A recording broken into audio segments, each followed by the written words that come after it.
Apocalipse, capítulo 3. Vamos ler a partir do verso 14.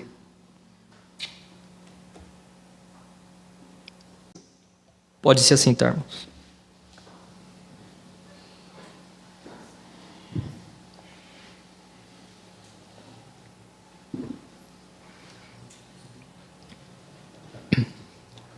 Irmãos, o livro do Apocalipse, como é de nosso conhecimento, foi escrito pelo apóstolo João, quando ele estava preso na ilha de Pátimos por causa da palavra de Deus e do testemunho de Jesus. O texto vai dizer que ele foi levado em espírito e ele ouviu uma voz, como uma voz de trombeta por trás dele. E essa voz que João ouviu ordenou a João que ele escrevesse em rolos para enviar cartas para as 7 igrejas da Ásia Menor. Então essa voz disse para ele que ele deveria escrever cartas para a igreja de Éfeso, Esmirna, Pérgamo, Tiatira, Sardes, Filadélfia e a igreja de Laodiceia. A Bíblia vai dizer, irmãos, que João ele se vira para ver quem falava com ele, e ele de repente ele vê 7 candelabros, e ele vê entre os candelabros alguém semelhante a filho de homem. E nós sabemos que essa expressão filho de homem, ela faz referência à profecia de Daniel no capítulo 7, no verso 13, quando o texto vai dizer que Daniel viu alguém semelhante ao filho de homem, o qual recebia da mão do ancião autoridade, glória, poder, o qual todas as nações de toda tribo, língua, o adoravam, esse filho do homem. E é esse filho do homem que João ele vê em sua visão, aquele que havia recebido poder, autoridade, que havia recebido domínio a respeito, ou melhor, da mão do ancião. João diz que esse filho do homem, irmãos, ele traz uma imagem gloriosa. João diz que o filho do homem, ele se vestia com vestes brancas. João diz que ele havia um cinturão de ouro ao redor do seu peito. João diz que a sua cabeça e os seus cabelos eram brancos como a lã, tão brancos quanto a neve, e os seus olhos, João diz que eram como chamas de fogo. João diz que os seus pés eram como bronze numa fornalha ardente, e sua voz como o som de muitas águas. João diz que ele tinha em sua mão direita 7 estrelas, e da sua boca saía uma espada de 2 gumes. João diz que a sua face era como um sol quando brilha em todo o seu fulgor. João diz que quando ele vê essa imagem do Filho do Homem glorioso, ele cai como se estivesse morto, porque ele viu essa imagem do Filho do Homem de uma forma gloriosa, irmãos. Ele cai como se estivesse morto. O Filho do Homem se apresenta, ou melhor, se aproxima de João, e ele põe a sua mão, estende a sua mão direita sobre João, e ele diz: João, não tenha medo, eu sou o primeiro e o último, eu sou aquele que vive, eu estive morto, mas agora estou vivo para todo sempre, e eu tenho a chave da morte e do Hades. Então o Filho do Homem, irmãos, com essa visão gloriosa que João tem, e João fica temeroso, João fica com medo. Então esse Filho do Homem se aproxima de João e diz: João, não tenha medo, eu estive morto, mas eu estou vivo, não precisa temer. E ele vai começar a ditar palavras para que João escrevesse e direcionasse para aquelas igrejas a qual João teria que falar. Ele começa a ditar palavras para João. Primeiro ele vai ditar para a igreja de Éfeso, depois para Esmirna, Pérgamo, Tiatira, Sardes, Filadélfia e depois para Laodiceia. Mas queremos falar nessa noite em especial da igreja de Laodiceia. Jesus ele vai se apresentar, irmãos, para cada igreja de acordo com a sua necessidade, de acordo com os seus acertos e os seus erros.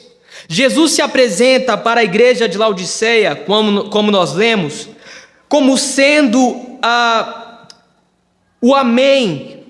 Ele diz no versículo 14: estas são as palavras do Amém, a testemunha fiel e verdadeira, o soberano da criação de Deus. Ele se apresenta para a igreja de Laodiceia como sendo o Amém, a testemunha fiel e verdadeira, o soberano da criação de Deus.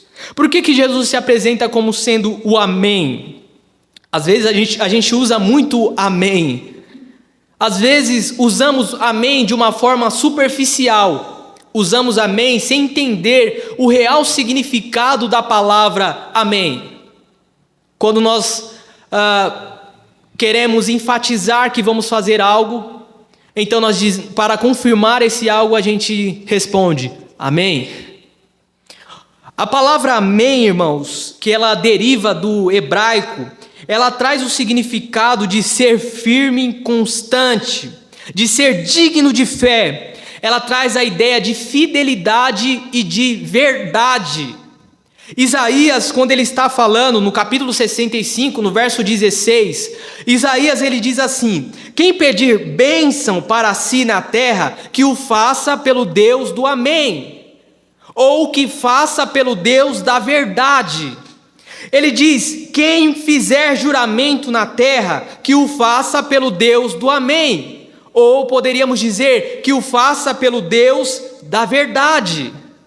Então Deus, irmãos, Ele é o Deus do Amém, Ele é o Deus da verdade, Ele é digno de fé, Ele é digno de fidelidade, Ele é firme e constante. É por isso que Jesus está se apresentando assim para aquela igreja. Ele está dizendo: assim diz as palavras do Amém. No grego, Amém também traz a ideia de em verdade, em verdade. Jesus usava muito isso. Ele dizia em verdade, em verdade.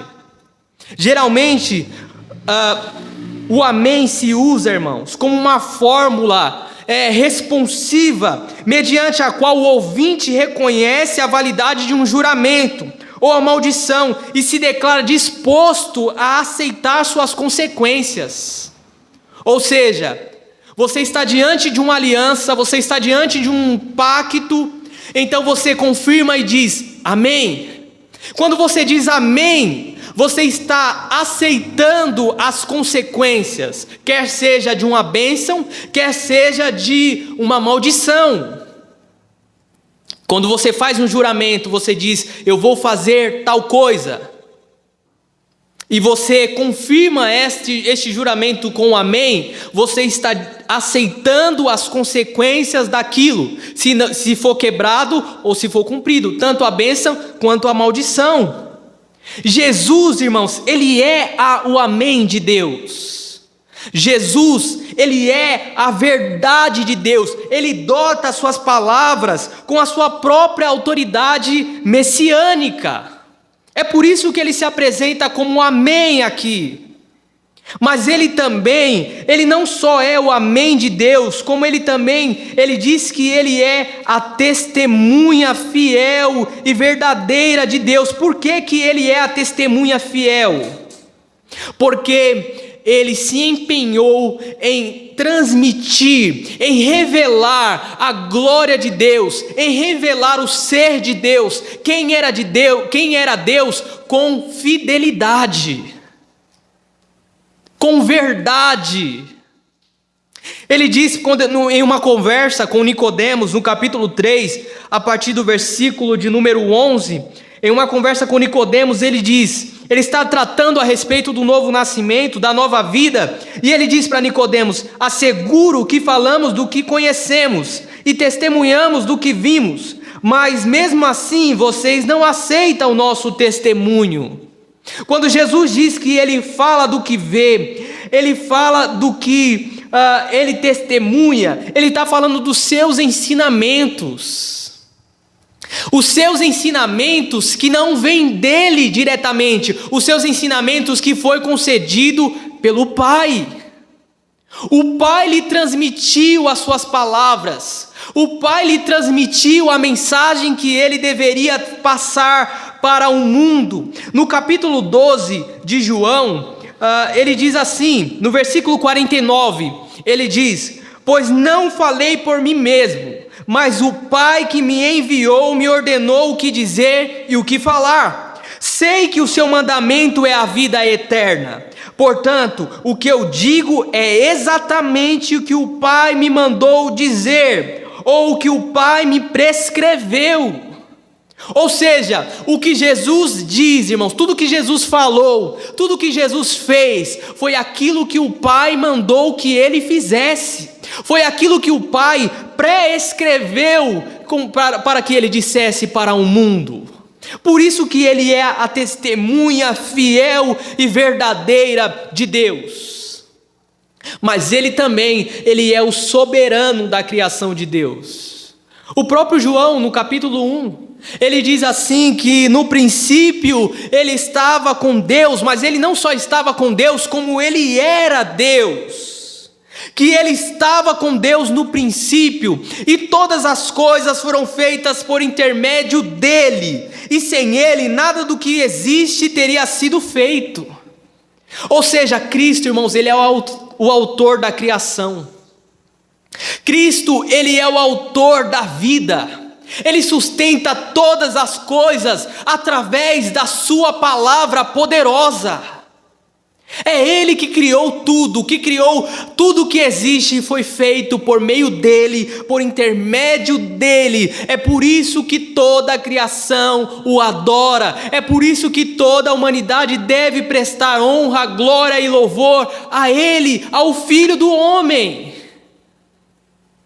João, no capítulo 5 de Apocalipse, a partir do verso 5, ele teve a visão ali de Deus em seu trono glorioso, e o texto vai dizer que João chorava muito. João chorava copiosamente. Ele chorava porque ninguém foi achado digno de abrir o livro e desatar os seus selos. Ninguém foi achado de abrir o livro, nem nos céus, nem na terra, nem debaixo da terra. Ninguém foi achado digno. Então ele chorava, até que um dos anciãos se aproxima dele e diz: não chore, João, eis que o leão da tribo de Judá, a raiz de Davi, venceu para abrir o livro e desatar os seus 7 selos. Ele diz que ele viu o cordeiro, que parecia ter estado morto em pé, no centro do trono, cercado pelos 4 seres viventes e pelos anciãos. Ele tinha 7 chifres e 7 olhos, que são 7 Espíritos de Deus enviados por toda a terra. E ele se aproximou e recebeu o livro da mão direita daquele que estava sentado no trono. E ele diz que ao ele receber o livro, os 4 seres viventes, os 24 anciãos prostraram-se diante do cordeiro. Cada um deles tinha uma harpa diante do cordeiro. Cada um deles tinha uma harpa e taças de ouro cheias de incenso, que são as orações dos santos. E eles cantavam um cântico novo que dizia: tu és digno de receber o livro e de desatar os seus selos, pois foste morto, com teu sangue compraste para Deus gente de toda tribo, língua, povo e nação. Tu constituíste mesmo os sacerdote, reino e sacerdote para o nosso Deus, e eles reinarão sobre toda a terra. Os anciãos, os seres viventes, davam honra e glória ao Cordeiro de Deus. Os anjos de Deus, o texto diz aqui no versículo 11 do capítulo 5, que havia milhares de milhares, milhões de milhões. Eles estavam ao redor do trono e eles cantavam: digno é o Cordeiro que foi morto de receber o poder, a riqueza, a sabedoria, a força, a honra, a glória e o louvor.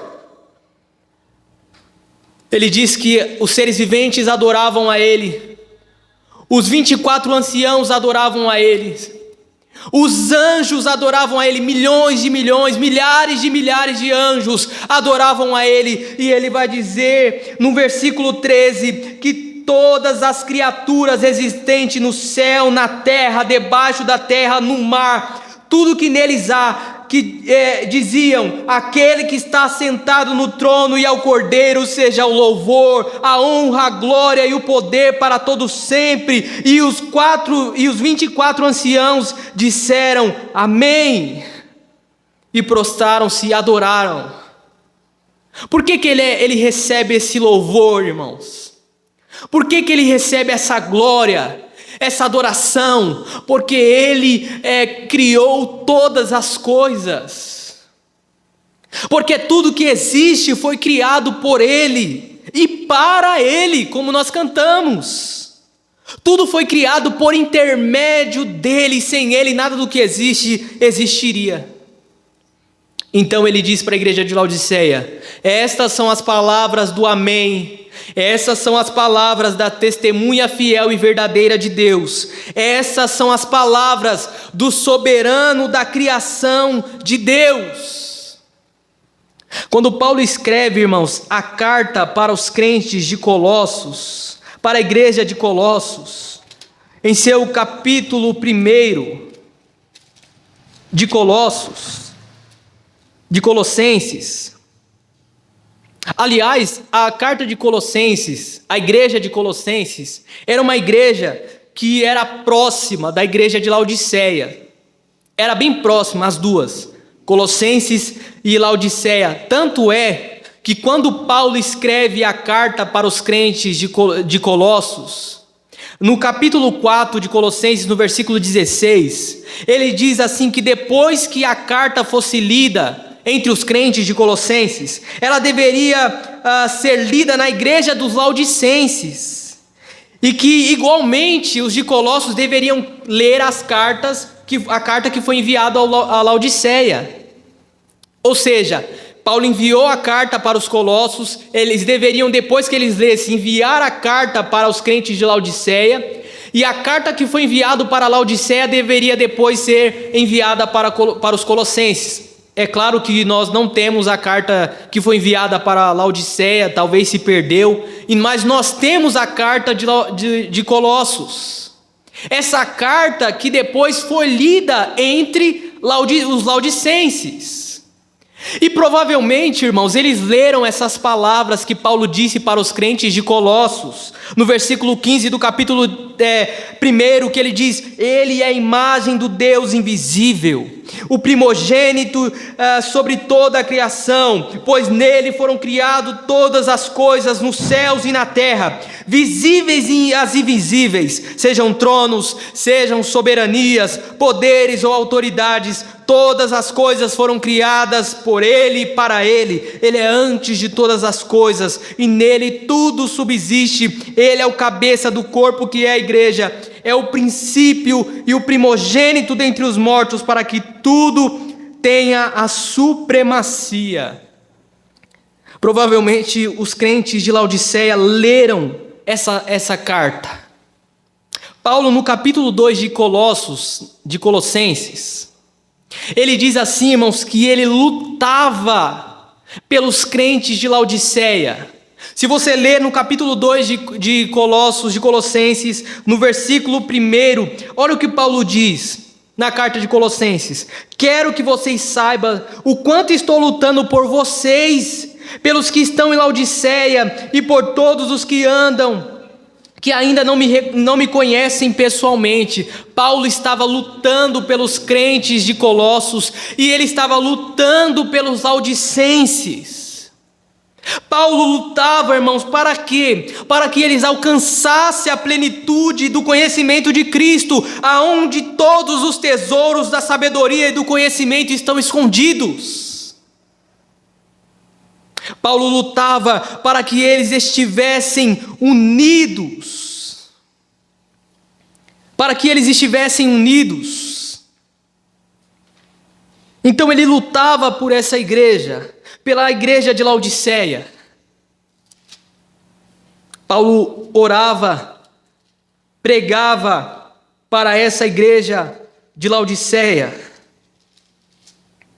E ele já havia dito, irmãos, no começo do capítulo de Apocalipse, quando João viu os 7 candeeiros, ele vai dizer que os 7 candeeiros representam as 7 igrejas. Quando João vê que na sua mão direita há 7 estrelas, Jesus diz que as 7 estrelas são 7 anjos. Os anjos são os pastores das igrejas. E é interessante notarmos, irmãos, que quando ele envia a carta para essas igrejas, ele não manda diretamente para a igreja, diretamente. Ele manda a carta para o anjo da igreja, para o pastor da igreja, que deveria transmitir essas palavras para a sua igreja. Ele diz: ao anjo da igreja de Éfeso escreve, ao anjo da igreja de Esmina escreve, ao anjo da igreja de Tiatira, de Pérgamo, de Sardes, de Laodiceia, escreve ao anjo da igreja. Ele escreve para o pastor dessa igreja, para o responsável, para aquele que vai ter que dar conta do corpo. Então ele escreve diretamente para ele, porque ele vai ter que dar conta do rebanho de Deus, do corpo de Deus. E ele diz que ele tem, irmãos, as estrelas nas suas mãos. Ele diz que os pastores dessas igrejas estão nas mãos dele. Ele diz que ele anda no meio das igrejas. João, quando se vira para ver quem falava com ele, ele diz que o Filho do Homem andava no meio dos 7 candeeiros. E Jesus, ele está dizendo que ele anda no meio das 7 igrejas. Ele anda no meio das igrejas. E ele vai dizer para a igreja de Laodiceia, no versículo 15: conheço as suas obras. Conheço as suas obras. O fato dele andar em nosso meio, irmãos, diz que ele conhece as nossas obras. E ele diz isso para todas as igrejas que ele envia a carta. Quando ele envia a carta para a primeira igreja de Éfeso, ele diz: eu conheço as suas obras, Éfeso. Eu conheço o seu trabalho árduo e a sua perseverança. Eu sei que você não pode tolerar os homens maus. Porém, eu tenho uma coisa contra você: que vocês abandonaram o primeiro amor. Irmãos, quando a gente lê a carta que Paulo enviou para os crentes de Éfeso, no capítulo 1 de Éfeso, a gente vai ver Paulo elogiando aqueles irmãos pela sua fé e pelo seu amor, um para com os outros. Paulo diz: eu tenho ouvido falar da fé que vocês têm, do amor que vocês têm um para com os outros. Mas agora, irmãos, parece que os anos se passaram, o tempo se passou, e a igreja de Éfeso perdeu aquele amor que eles tinham no começo. Eles perderam aquele amor que eles tinham no princípio. E Jesus está dizendo: eu vejo, Éfeso, que vocês têm doutrina. Isso é bom. Vocês rejeitam os falsos mestres. Isso é bom. Vocês rejeitam os falsos profetas. Isso é bom. Porém, eu tenho uma coisa contra você: vocês abandonaram o primeiro amor. Não adianta ter doutrina, não adianta rejeitar os falsos mestres e abandonar o amor, que é o vínculo perfeito, o amor que vocês tinham no princípio, um para com os outros. Vocês deixaram o primeiro amor.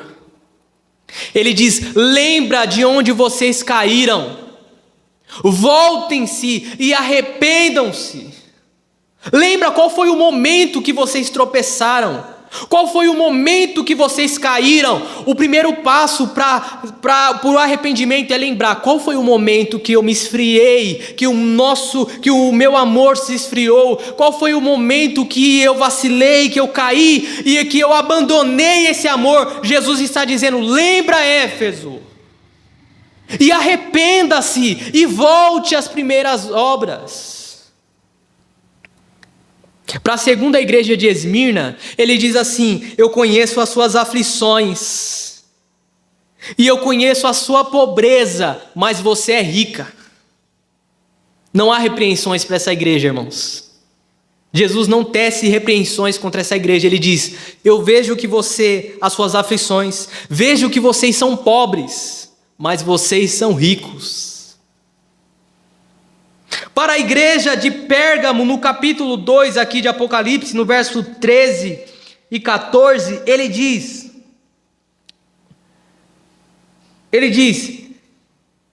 eu sei onde você vive, onde está o trono de Satanás, contudo você permanece fiel ao meu nome, e não renunciou à sua fé em mim, e nem mesmo quando Antipas, minha fiel testemunha, foi morto nessa cidade, onde Satanás habita. No entanto, tenho contra você algumas coisas. Você tem aí pessoas que se apegam aos ensinos de Balaão, que ensinou Balaque a armar cilada contra os israelitas, induzindo-os a comer alimentos sacrificados a ídolos e a praticar imoralidade sexual.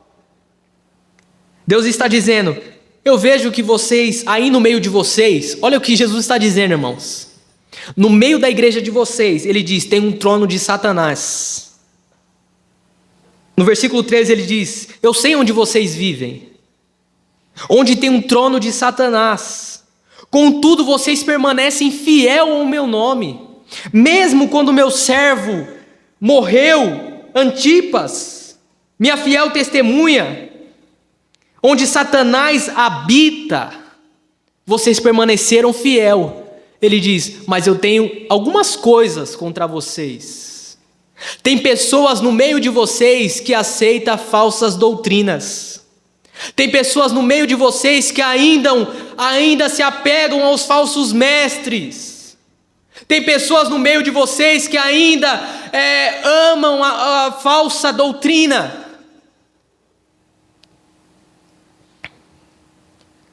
Para a igreja de Tiatira, ele diz, no capítulo 2, versos 19 e 20, ele diz, conheço as suas obras, eu conheço o seu amor, a sua fé, o seu serviço, a sua perseverança, eu sei que você está fazendo, mais agora do que no princípio. No entanto, contra você tenho isto, você tolera Jezabel, aquela mulher que se diz profetiza, com seus ensinos, ela induz os meus servos à imoralidade sexual e comerem alimentos sacrificados a ídolos. Note, irmãos, que essa igreja de Tiatira, ela é antagônica à igreja de Éfeso. Enquanto Éfeso se apegava à doutrina, se apegava à doutrina correta e rejeitava os falsos mestres, mas havia se esquecido do amor, do primeiro amor, Tiatira é diferente. Tiatira agora é uma igreja que tem amor, é uma igreja que tem trabalho, é uma igreja perseverante, é uma igreja que tem, que as suas obras, ela é melhor do que no princípio. Só que ela aceita as falsas doutrinas. Só que ela se apegou à doutrina de Jezabel. Só que ela se apegou às doutrinas que ofendem a santidade de Deus.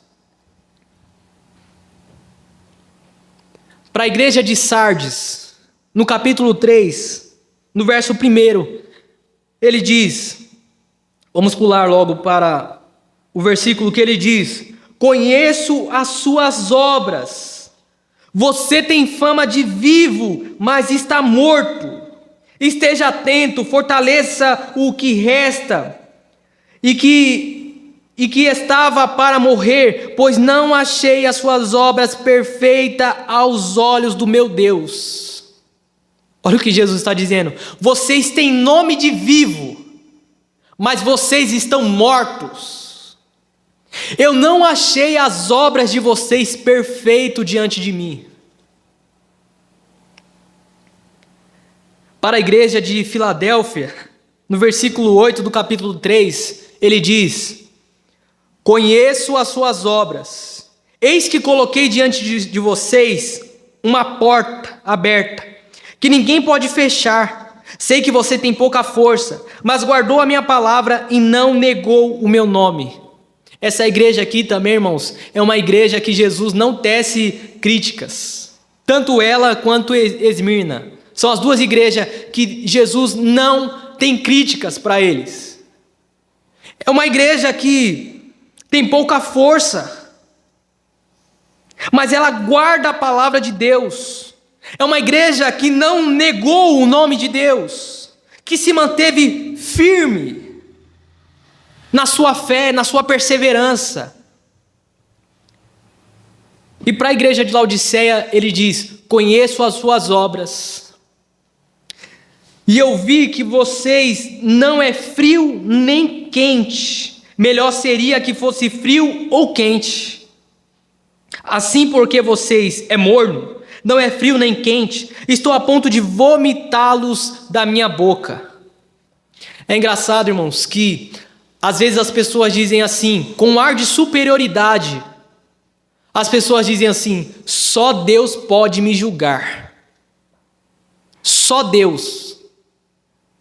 E eu pergunto, e isso não te assusta? O fato de só Deus poder te julgar? Aquele que conhece os pensamentos, aqueles que conhecem as intenções do coração, aquele que julga o foro íntimo das pessoas. Isso, irmãos, esse fator deveria nos assustar.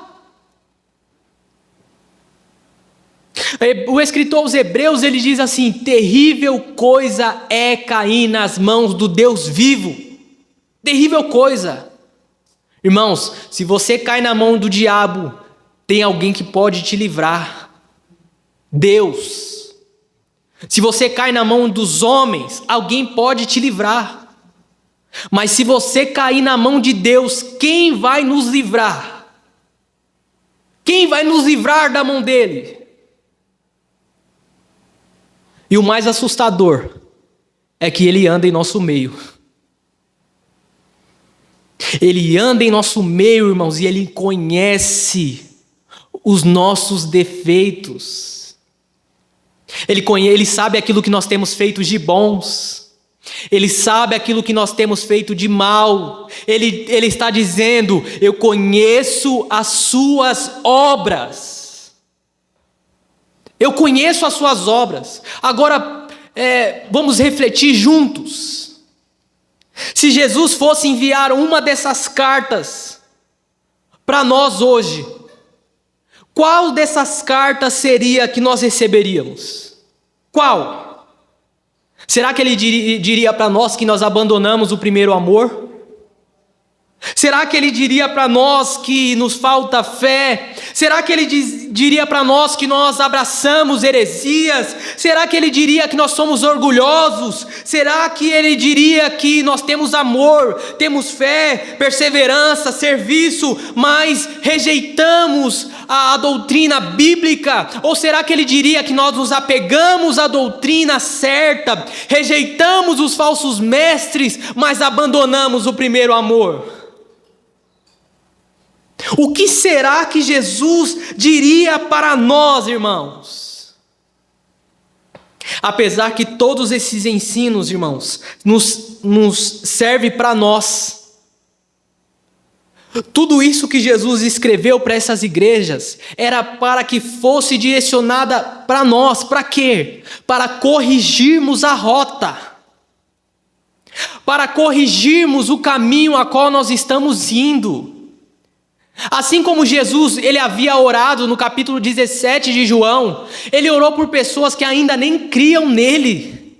Ele diz: Pai, eu oro por estes, os discípulos, e oro por aqueles que ainda vão crer em mim.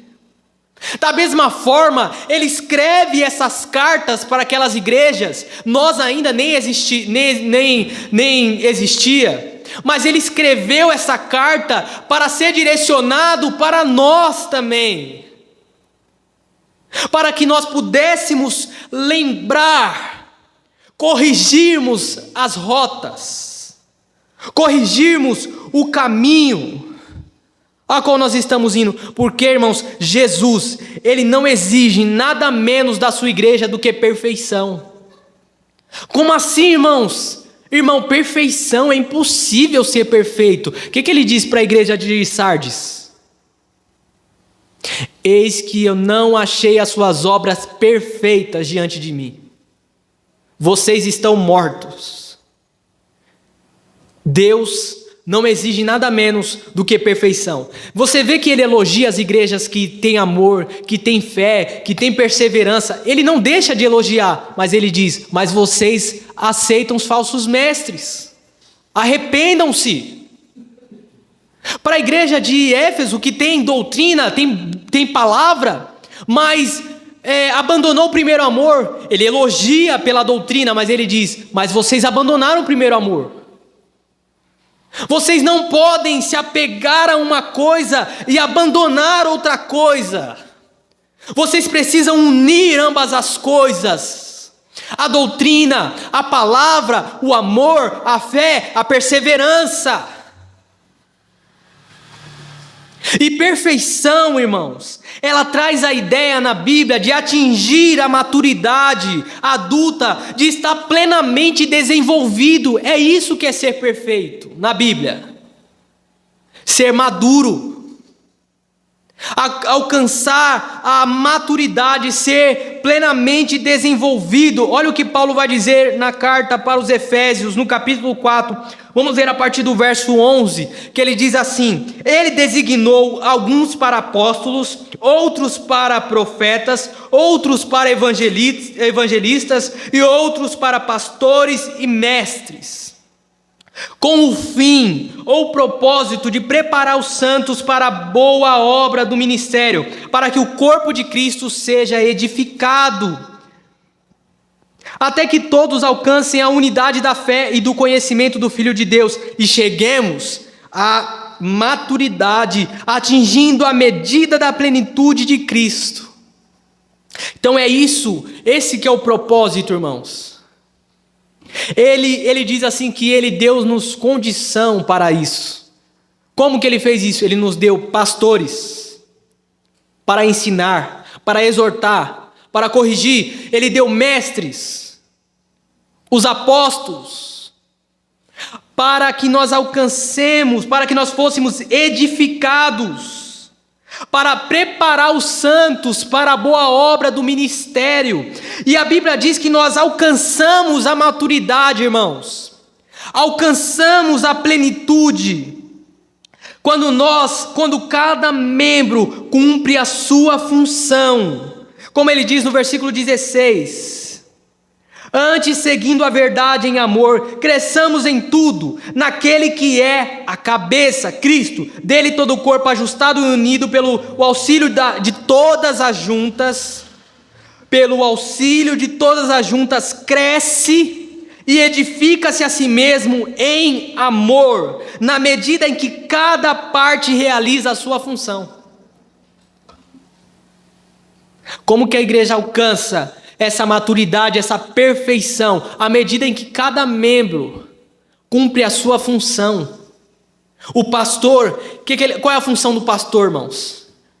Ensinar, exortar, preparar os santos para a boa obra do ministério, para que cada membro faça a sua função. E ele está dizendo para essa igreja, acho que não vai dar tempo, estou na metade. Ele estava dizendo para essa igreja, ele diz para essa igreja: eu vejo que vocês não são frios e vocês também não são quentes. Ele está usando, irmãos, um exemplo dos rios que haviam nas cidades vizinhas de Laodiceia, na cidade de Hierápolis e na cidade de Colossos. Eram duas cidades vizinhas de Laodiceia. Hierápolis tinha águas quentes em seus rios, águas termais, própria para se banhar. Nos rios de Colossos, a água era fria, podia se beber daquela água, mas aquelas águas, os rios de ambas as águas, elas se juntavam e caíam, irmãos, na cidade de Laodiceia, e aquela água ficava morna, imprópria para se beber. E é isso que Jesus está pegando essa analogia desse rio de Laodiceia, e está dizendo: vocês não são frio e vocês não são quente, vocês são mornos. Dá náusea, eu estou a ponto de vomitá-los da minha boca. Mas o que chama a atenção, irmãos, o que causa náusea em Deus, o que causa essa sensação em Cristo, é o orgulho da igreja. Uma igreja orgulhosa, ela traz esse sentimento em Deus e em Cristo. Essa igreja de Laodiceia, irmãos, era uma igreja extremamente orgulhosa. Extremamente orgulhosa. Ela dizia: rico sou, adquiri riquezas, não preciso de nada. Não preciso de nada, sou rico. Não preciso de nada. E é engraçado que os efeitos do orgulho, eles são os mesmos, só mudam os personagens. O efeito do orgulho: superioridade, sentimento de superioridade, vaidade, soberba, arrogância, ostentação e insolência. Esses são os sentimentos do orgulho. O orgulho que estava impregnado nessa igreja, que estava arraigado nessa igreja, um sentimento de orgulho. Lembra daquela parábola que Jesus conta daquele homem louco, que ele tinha muitas posses, muita riqueza, e ele dizia: vou derrubar o meu celeiro, vou construir outro maior, e vou dizer para minha alma: come, bebe e folga. E Jesus disse: louco, essa noite pedirão a sua alma o que tu tens, para quem será?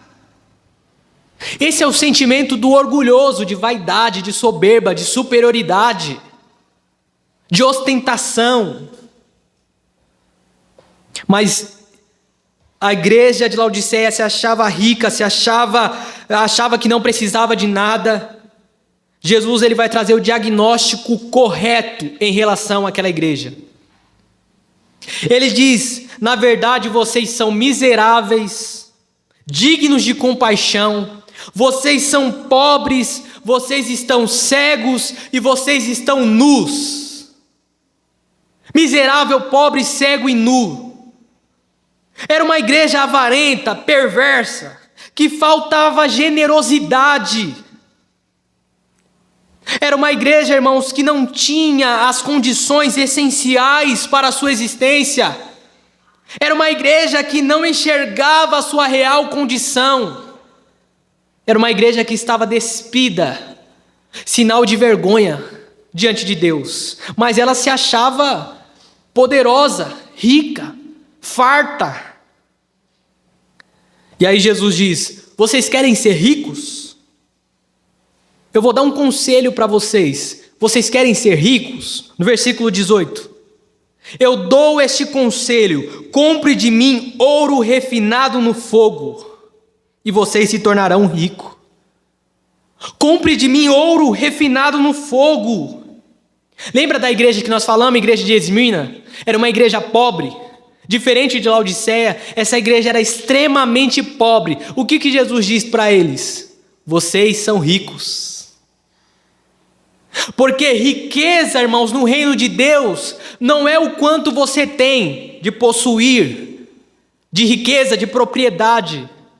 Riqueza no reino de Deus é você pôr a sua esperança em Deus e não nas riquezas. É você praticar o bem, é você ser generoso. É assim que você junta tesouro no reino de Deus. É assim que você se torna rico no reino de Deus. É sendo generoso. Lembra da igreja da Macedônia, em 2 Coríntios capítulo 8, verso 2, a qual Paulo diz: no meio da mais severa tribulação, a grande alegria e a extrema pobreza deles transbordaram em rica generosidade, pois eu dou testemunho de que eles deram tudo quanto podiam, e até mesmo do que não podiam por iniciativa própria. Era uma igreja pobre, mas rica no reino de Deus. generosa, que mesmo em meio às tribulações, mesmo em meio às lutas, eles davam, irmãos, além do que eles podiam dar. E a igreja de Laodiceia era uma igreja diferente, era uma igreja que tinha riqueza, mas era uma igreja que não era generosa. Faltava-lhe amor, faltava-lhe fé. Ao contrário dessa igreja da Macedônia, ao contrário de Esmirna, que era uma igreja pobre, mas era uma igreja generosa, era uma igreja de amor, era uma igreja de fé. É por isso que Jesus diz: ajuntem tesouros no céu, aonde a traça não corrói, aonde os ladrões não roubam. É dessa forma que nós fazemos. Ele diz: aproveita o que vocês estão aí no mercado, compre roupas para cobrir a nudez de vocês, no versículo 18. Compre roupas brancas e vistam-se para cobrir as vergonhosas nudez de vocês. E essa imagem, irmãos, me faz lembrar de Adão, no Éden. Quando Adão estava nu, Deus estava passeando no jardim. O que Adão faz? Adão se esconde de Deus. E Deus está chamando Adão, Adão, ele está escondido. Então quando ele acha Adão, ele diz: Adão, por que você se escondeu, Adão?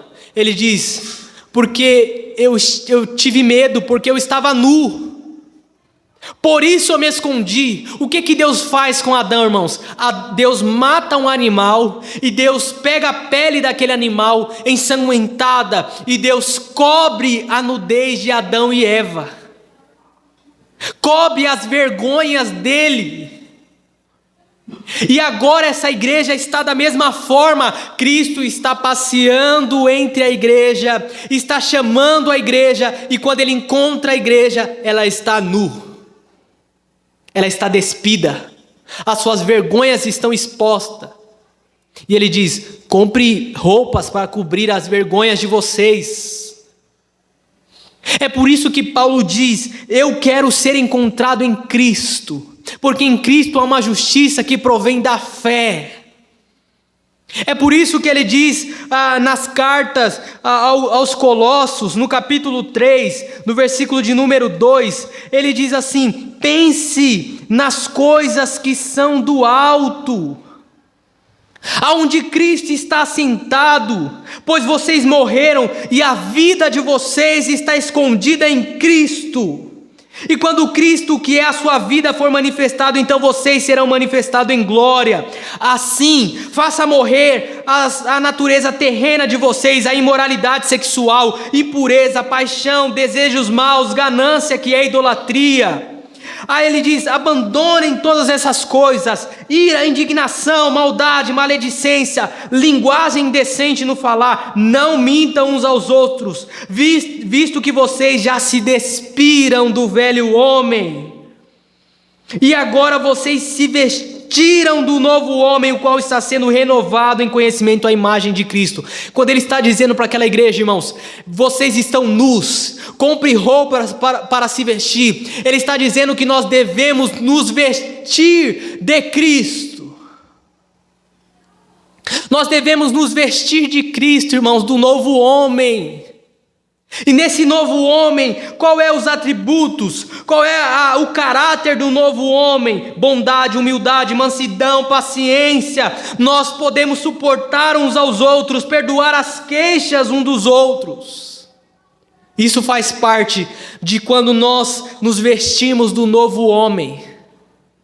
O que faz uma igreja estar nu, despida? É uma igreja orgulhosa, cheia de ira, de desobediência, de ganância. E ele diz mais, para encerrarmos: compre colírio para ungir os olhos de vocês e vocês poder enxergar. Compre colírio para os olhos de vocês, porque vocês estão cegos, vocês não conseguem enxergar a real situação de vocês. Lembra daquele cego de nascença que Jesus curou ele? Os judeus expulsaram ele da cidade. Jesus disse assim: para aquele homem no capítulo 9 de João, versículo de número 35. Você crê no Filho do Homem? Ele disse: quem é ele, Senhor, para que eu nele creia? Jesus disse: você já tem o visto, é aquele que está falando com você. Ele disse: Senhor, eu creio, e adorou. Então Jesus diz: eu vim a este mundo para aqueles que são cegos vejam, e os que veem se tornem cegos. Os fariseus perguntaram para Jesus: acaso nós também somos cegos? Jesus disse: se vocês fossem cegos, não seriam culpados de pecado, mas agora que dizem que podem ver, a culpa permanece sobre vocês. Jesus veio dar visão, irmãos, para aqueles que reconhecem que são pecadores, para aqueles que reconhecem as suas misérias. Não há problema nisso, quer dizer, há um problema, né? Mas quando nós reconhecemos a nossa situação, quando reconhecemos a nossa miséria, a nossa cegueira espiritual, a nossa nudez, quando nós reconhecemos, ele diz: eu vim dar visão para aqueles que são cegos. Agora aqueles que acham que veem, que não reconhecem que são miseráveis, pobres, dignos de compaixão, ele diz: esses permanecerão em seus pecados.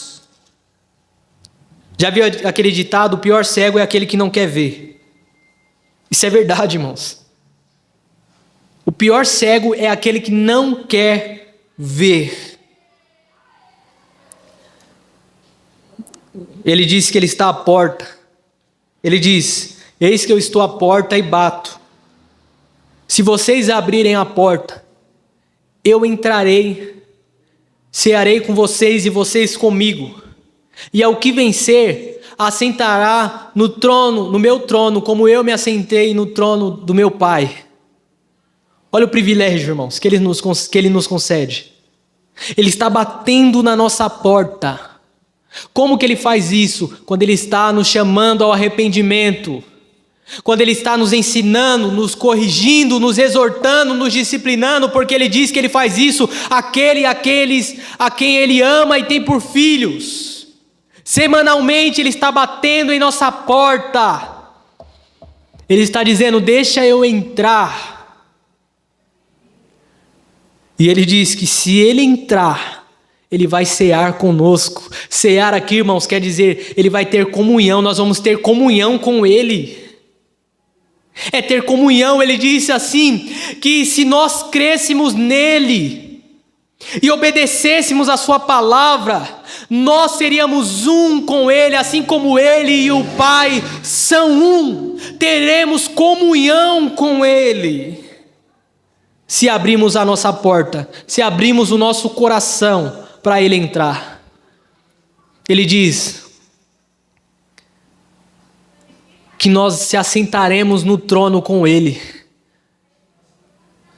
Se assentar no trono com ele, irmãos. Paulo diz que esse já é um privilégio agora que nós podemos obter. Ele diz que nós estávamos mortos em nossos pecados e delitos, mas fomos vivificados e estamos assentados com Cristo nas regiões celestiais. Esse privilégio não é só futuro, é presente. Se assentar com ele, estar com ele, unido a ele, fazer parte do corpo dele. É isso que ele está oferecendo para aquela igreja orgulhosa. Arrependa-se. Eu quero entrar no coração de vocês, eu quero fazer morada em vocês. Amém, irmãos? Mais um domingo nós estamos aqui, e ele está batendo em nossa porta, e ele diz: se vocês abrirem a porta para mim entrar, se vocês abrirem um coração para que eu possa entrar. Isaías, ele escrevendo no capítulo 1, ele diz assim: o boi conhece o seu dono, a jumenta conhece a manjedoura do seu proprietário, mas o meu povo não compreende. Mas se vocês abrirem o coração, ele diz: eu vou entrar e eu vou fazer morada em vocês. Amém? Quem tem ouvidos, ouça o que o Espírito diz à igreja. Coloque-se de pé, irmãos.